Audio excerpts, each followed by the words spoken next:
adalah satu kata yang jika memungkinkan menjadi hal yang dapat dihindari bagi manusia yang menggantungkan hidupnya di Kalimantan Tengah.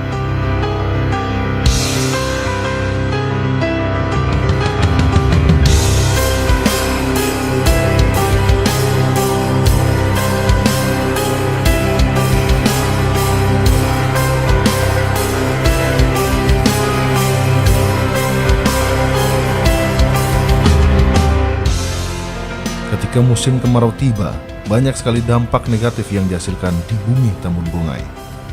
Kekeringan, kebakaran hutan dan lahan, hingga kabut asap yang pekat menyelimuti kota Palangkaraya bahkan Kalimantan Tengah.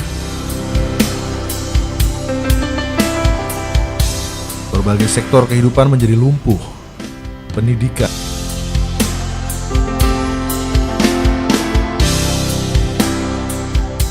transportasi baik udara maupun sungai, serta kesehatan manusia turut terganggu lantaran kabut asap yang terus-menerus menyelimuti.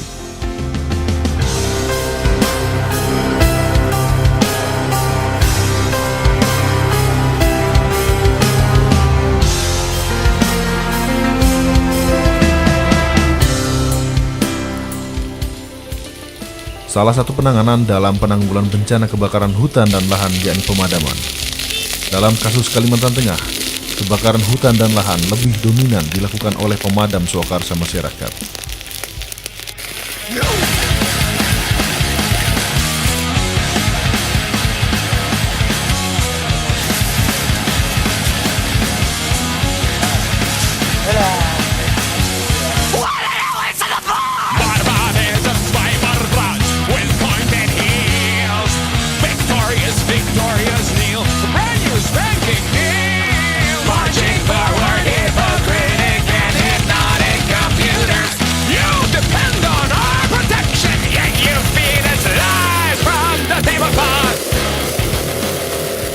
Pemadam Brigade Rescue yang mempunyai sedikit anggota harus rela berpatroli mengelilingi kota Palangkaraya untuk mencari titik-titik api yang berpotensi menjadi kebakaran hutan dan lahan. Bermodalkan dana sukarela dari beberapa anggota, Brigade Rescue berusaha melakukan tindakan pertolongan hingga pemadaman kebakaran hutan dan lahan, bahkan kebakaran pemukiman pun dilakukan. Rasa iba dan bangga dapat menolong sesama menjadi modal utama Brigade Rescue melakukan tindakan sosial untuk masyarakat kota Palangkaraya. Hinaan dan cacian serta pandangan miring tak jarang didapatkan oleh pemadam swakarsa ini.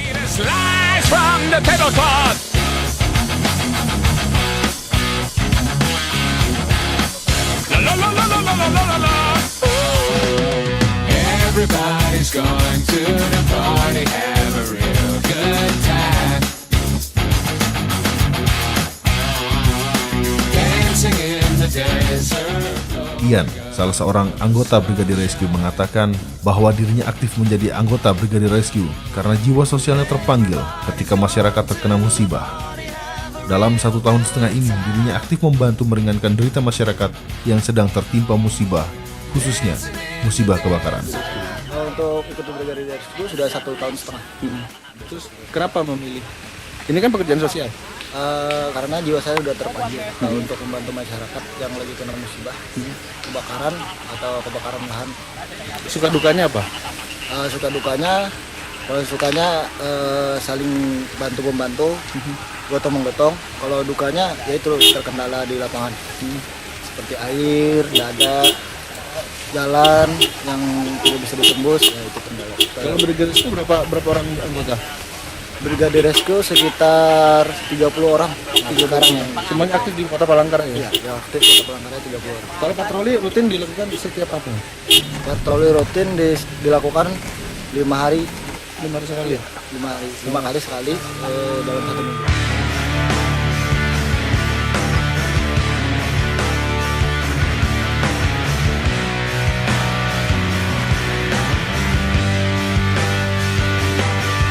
Brigade Rescue menjadi salah satu pemadam swakarsa masyarakat terdepan ketika musibah kebakaran terjadi di kota Palangkaraya. Menjadi garda terdepan dalam hal sosial tidaklah mudah dilakukan mengingat sumber daya baik dana maupun peralatan dikumpulkan dari tetesan keringat pribadi yang didonasikan untuk operasional Brigadir Rescue dalam membantu penanggulangan bencana kebakaran hutan dan lahan. Pengurus Brigadir Rescue menambahkan bahwa sebelumnya organisasi yang dibinanya memiliki ratusan anggota. Brigadir Rescue sendiri berdiri sejak tanggal 17 Februari 2012. Sejak awal dirinya menegaskan bahwa organisasi ini adalah murni sebagai organisasi sosial.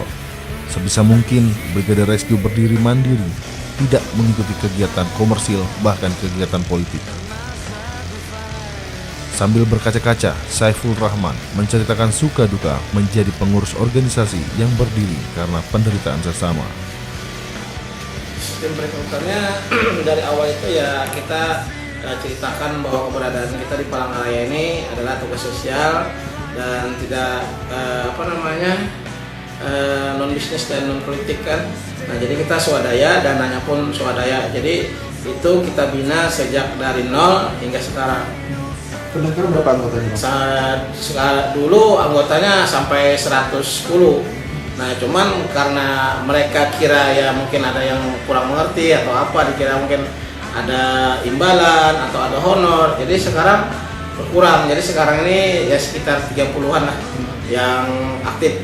Dari dulu kan 110, sekarang sudah berkurang karena mungkin dari niatnya juga tidak tulus. Jadi yang ada ini cuma sekitar 30 orang yang aktif. Ya, jadi dana sosial ini kita bina ada iuran anggota. Nah, iuran anggota itu per bulannya dikenakan sekitar 20.000 per orang untuk menunjang dana operasional kami dalam hal kegiatan-kegiatan yang kita lakukan. Karena kita berangkat dari dulu kita melihat orang yang kena musibah itu sangat memerlukan bantuan, dan kita juga melihat betapa sedihnya orang yang terkena musibah itu. Jadi kita di situ tuh berangkat dari hati nurani kita untuk menolong masyarakat. Pertama kejadian terbentuknya rescue ini yang kami tangani adalah waktu itu meninggalnya anak yang bernama Rapi di Sungai Kahyan. Itu yang pertama kali kita lakukan pencarian dan dananya pun itu belum ada. Jadi kita melakukan makan, minum, kita tuh ada yang lebih, yang ngasih lebih, ada yang kurang, ngasih tenaga. Jadi kita sama-sama lah. Jadi di situ kita membina kebersamaan, makan nggak makan kita yang penting kumpul, kebersamaan di sana. Makanya disitulah rasa kita makin bertambah untuk membantu, karena kita melihat juga ruang lingkup di Palangkaraya ini belum ada kegiatan-kegiatan ini dan ormas masyarakat yang peduli kepada masyarakat yang membutuhkan. Jadi di situ kita berangkat dari hati kita untuk menolong mereka yang memerlukan itu. Hey kid, do I have your attention? I know the way you've been living. House no reckless tragedy in this. Welcome to the family. Hey, there's something missing. Only time will alter your vision. Never in question, lethal injection. Welcome to the family. Not long ago you'd find the answers were so crystal clear. Within a day you find yourself living in constant fear. Can you look at yourself now? Can you look at yourself? You can't win this fight. In a way it seems there's no one to call when our thoughts are so numb and our feelings unsure. We all have emptiness inside. We all have answers to find. But you can't win this fight. I have to question what's with the violent aggression. Details blurry. Kebakaran hutan dan lahan yang terjadi di Kalimantan Tengah menurut beberapa sumber adalah bencana dari tangan tak bertanggung jawab atau ulah manusia sendiri. Hingga saat ini, 3 korporasi di berbagai kabupaten di Provinsi Kalimantan Tengah menjadi tersangka pembakaran hutan di wilayah perkebunannya. Sedangkan Kementerian Lingkungan Hidup telah menyegel sedikitnya 10 lahan milik perusahaan yang diduga turut andil dalam pembakaran hutan dan lahan yang membuat Kalimantan Tengah terus dirundung kabut asap pekat. Berbagai aspek kehidupan telah lumpuh akibat kebakaran hutan dan lahan. Di sektor pendidikan, pemerintah kota melalui Dinas Pendidikan Kota Palangkaraya memutuskan kebijakan libur bagi seluruh tingkatan pendidikan. Sedikitnya 6 kali keputusan meliburkan pendidikan telah dilakukan karena kabut asap membuat sejumlah pelajar terserang ispa.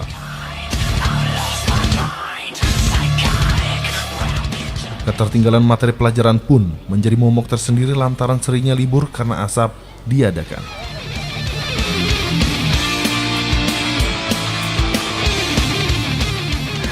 Proses belajar mengajar selama libur itu kita memberikan tugas-tugas untuk belajar di rumah. Setelah masuk kembali pada hari Rabu kemarin, tugas-tugas yang dikerjakan di rumah dikumpulkan. Kemudian pada hari Kamis, Rabu Kamis, Jumat, kita alhamdulillah belajar aktif di sekolah, di kelas. Namun kemarin ada orang tua yang menginformasikan kepada saya pada saat libur bahwa anaknya itu kemungkinan karena kita sudah 3 kali ada trip ya masuk, kemudian diliburkan kembali, masuk lagi, libur kembali. Sehingga orang tua memberikan informasi kepada saya bahwa anaknya karena kebetulan mengandung penyakit asma sudah 3 kali masuk ke IGD dalam pengasapan. Artinya tidak opnam tapi hanya pengasapan, setelah itu pulang kembali ke rumah. Bahkan 3 hari ini dia nggak hadir.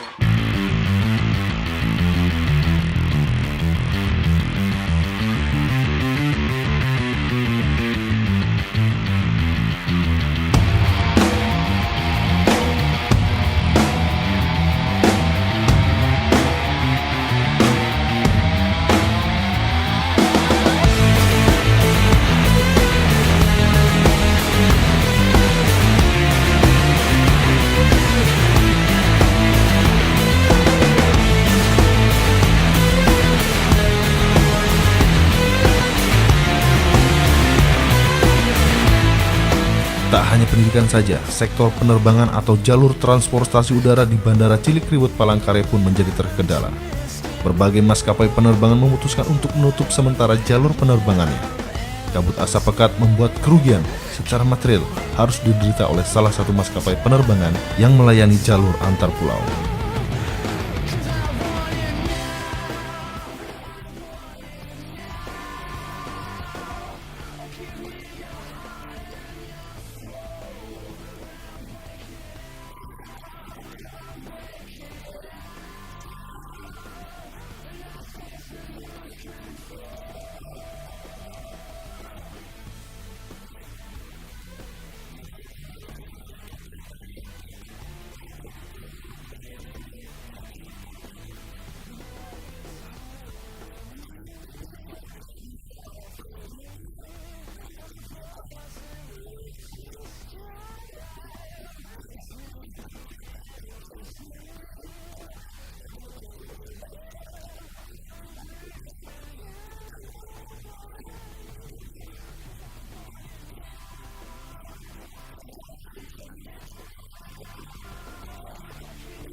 Kendari demikian, Bandara Cilikriwut tidak akan pernah menutup bandara selama kabut asap.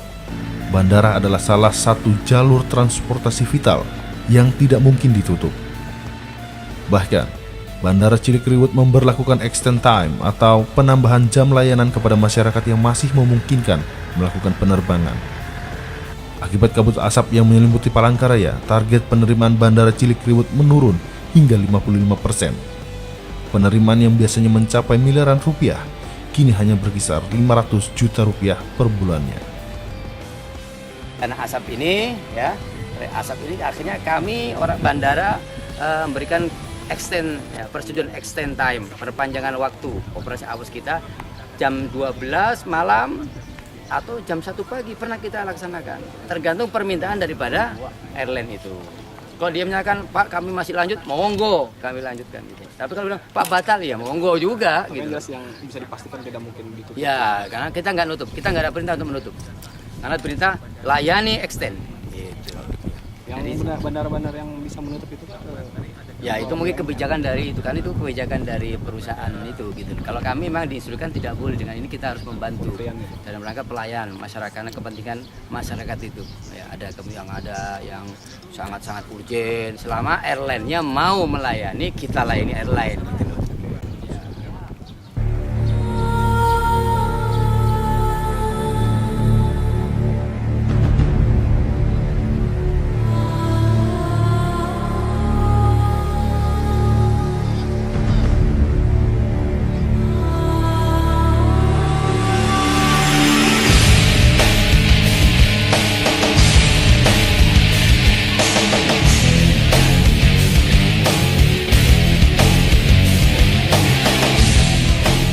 Kebakaran hutan dan lahan yang marak terjadi di Kalimantan Tengah membuat kesehatan manusia di dalamnya menjadi terganggu. Angka penderita ISPA meningkat drastis hingga angka 20.000 lebih. Hal ini membuat Dinas Kesehatan memberlakukan status kasus ISPA menjadi kejadian luar biasa.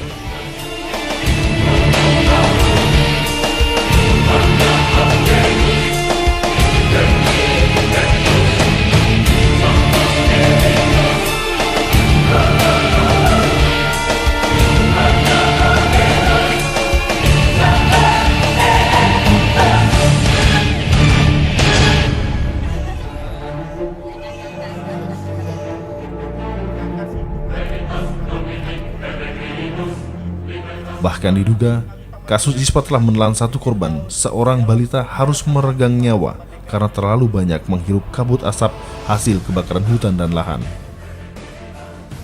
Duka mendalam harus disandang keluarga korban.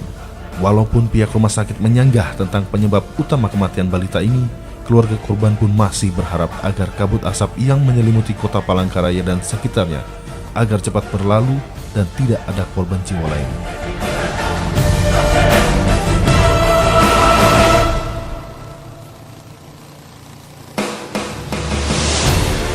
Tidak hanya berimbas kepada kehidupan manusia, satwa liar pun telah kehilangan habitatnya.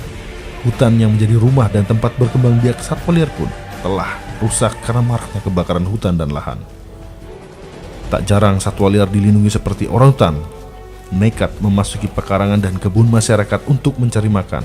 Bahkan orangutan di dalam pusat reintroduksi pun terancam serangan penyakit ISPA yang dapat membuat populasi orangutan semakin berkurang.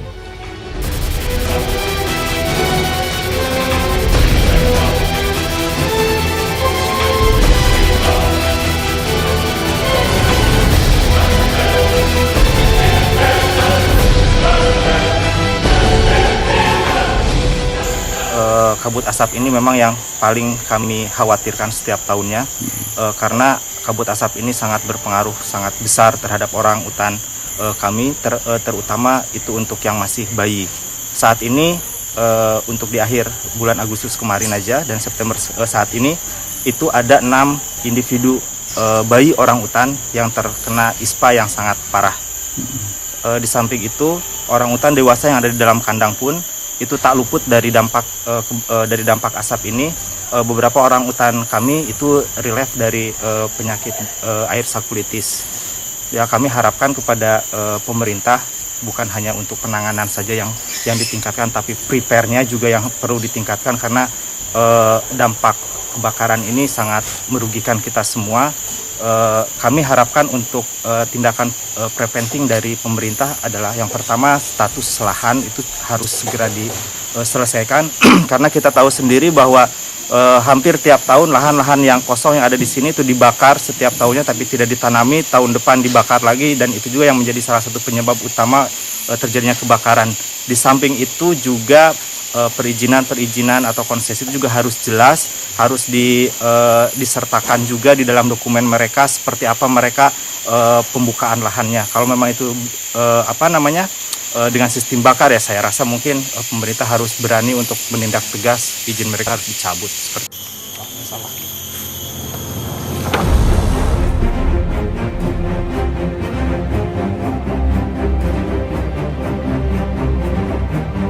Salah satu alternatif penanggulangan bencana kebakaran hutan dan lahan yang digagas pemerintah dapat dikatakan mengalami kegagalan. Blocking kanal yang dibuat untuk menanggulangi kebakaran hutan susulan justru ikut terbakar. Hal tersebut semakin membenarkan teori salah seorang pakar gambut yang menyebutkan bahwa ekosistem gambut tidak dapat diganggu karena hanya akan semakin membuat struktur gambut mudah terbakar. Gambut sendiri menurut pakar adalah tanah bercampur tumbuhan yang berfungsi mengikat air. Ketika kanal dibuat dengan sistem drain, maka air pada gambut akan keluar sehingga menyebabkan kekeringan pada gambut dan mudah terbakar. Kalau kanalisasi itu kan saya bicara bukan bicara ilmiahnya ya. Gambut kalau di drain dia maka hamparan gambut itu akan mengeluarkan air ke drainase itu. Kan itu kan hukum alam kan. Bagaimanapun itu. Nah, gambut kalau kekeringan, mengering itu sangat mudah terbakar karena muka air tanah turun, mudah terbakar ya, kering dan mudah terbakar. Kemudian kalau terbakar memadamkannya susah karena memerlukan air banyak. Karena air bukan air, karena kebakaran itu terjadi di bawah. Ground fire itu bisa mencapai, saya baru meneliti September kemarin, pertengahan September kemarin itu 62 cm sudah dimakannya selama pembakaran 67,5 jam.